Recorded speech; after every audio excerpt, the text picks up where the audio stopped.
सोचने वाली बात है कि अगर किसी को अपनी ही जमीन की जानकारी चाहिए हो और जवाब पाने के लिए उसे सीधे देश के नए आपराधिक कानूनों का इस्तेमाल करना पड़े।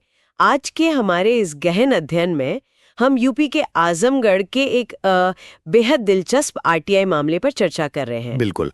और इस केस में जो दस्तावेज है ना, वो काफी कुछ कहते हैं। एक आम नागरिक हैं शैलेंद्र कुमार सिंह। उन्होंने अपनी जमीन के दाखिल खारिज यानी जो सरकारी रिकॉर्ड में नाम बदलने की प्रक्रिया होती है जी। उस पर कुछ सीधे सवाल पूछे थे। अच्छा। हाँ, लेकिन जब सिस्टम से उन्हें गोलमोल जवाब मिला तो ये सिर्फ एक कागजी लड़ाई नहीं रह गई। हाँ, मतलब एक तरह से ये नागरिक और सिस्टम की जवाबदेही का शतरंज का खेल बन गया।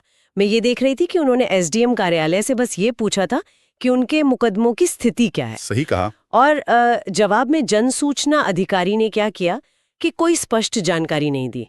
उन्होंने बस यूपी राजस्व संहिता 2006 का हवाला दे दिया और कह दिया कि प्रमाणित प्रति के लिए अलग से आवेदन करो। अरे ये तो बिल्कुल वही बात हो गई कि कोई रेस्टोरेंट में जाए, मेन्यू कार्ड मांगे और मैनेजर कहे कि मेन्यू देखने के लिए आपको एक अलग से फॉर्म भरना पड़ेगा।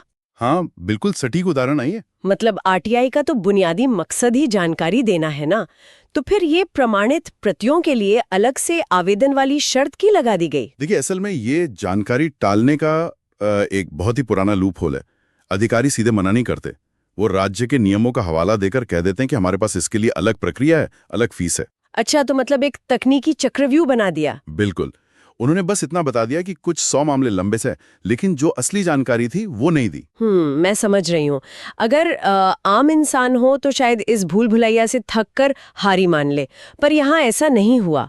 जब 30 दिन बीत गए और जवाब आया कि आदेश पोर्टल पर मौजूद है, तो दांव ही उल्टा पड़ गया। हाँ, और यहीं से मामला दिलचस्प होता है। अलकिच आवेदक ने सीधा दावा कर दिया कि पोर्टल पर जो जानकारी है वो झूठी है और उनके मुकदमों में जालसाजी हुई है। मतलब आज के इस डिजिटल इंडिया वाले दौर में ये बहुत अजीब है। बिल्कुल अजीब है। एक तरफ कहा जा रहा है कि पोर्टल पर सब है और दूसरी तरफ कि पोर्टल की जानकारी ही झूठी है। पर मुझे जिस चीज ने सबसे ज्यादा हैरान किया वो थी उनकी प्रथम अपील। हाँ, क्योंकि उन्होंने सीधे संविधान और नए कानूनों का जिक्र कर दिया। वही तो, उन्होंने संविधान के अनुच्छेद 14 यानी समानता का अधिकार और नई भारतीय न्याय संहिता जिसे हम बीएनएस कहते हैं उसका जिक्र कर दिया। सही कहा आपने।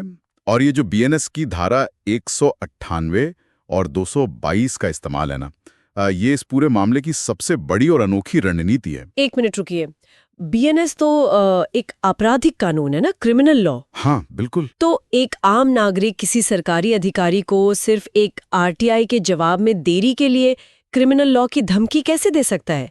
ये थोड़ा अतिशयोक्ति नहीं लग रहा? सुनने में तो ये काफी चरम कदम लगता है, पर कानूनी रूप से देखा जाए तो ये बहुत ही सटीक वार है।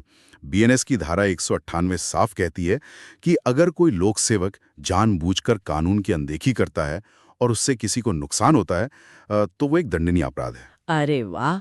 तो मतलब उन्होंने आरटीआई अधिनियम की धारा 7 उपधारा 6 का इस्तेमाल करके मुफ्त जानकारी तो मांगी ही। हाँ, वो तो मांगी ही। और साथ में ये भी दर्ज करा दिया कि भ्रामक जानकारी देना सिर्फ कोई छोटी मोटी प्रशासनिक गलती नहीं है। बिल्कुल सही।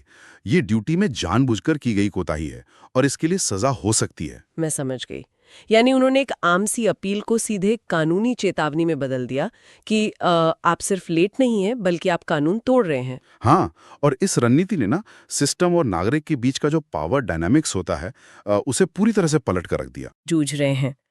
इससे पता चलता है कि नए कानूनों का कैसे इस्तेमाल किया जा सकता है। बिल्कुल। नौकरशाही को सीधा संदेश जाता है कि आरटीआई को नजरअंदाज करना अब सिर्फ एक विभागीय गलती नहीं है, इसके आपराधिक परिणाम भी हो सकते हैं। इससे तो नागरिक के हाथों में असली ताकत आ जाती है। लेकिन ये सब ना हमें एक बहुत ही गहरे सवाल पर लाकर खड़ा कर देता है।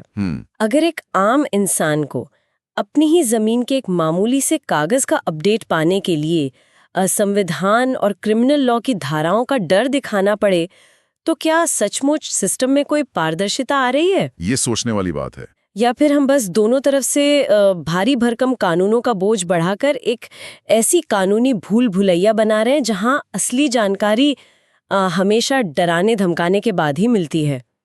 ये वाकई में एक बड़ा सवाल है जिस पर विचार किया जाना चाहिए।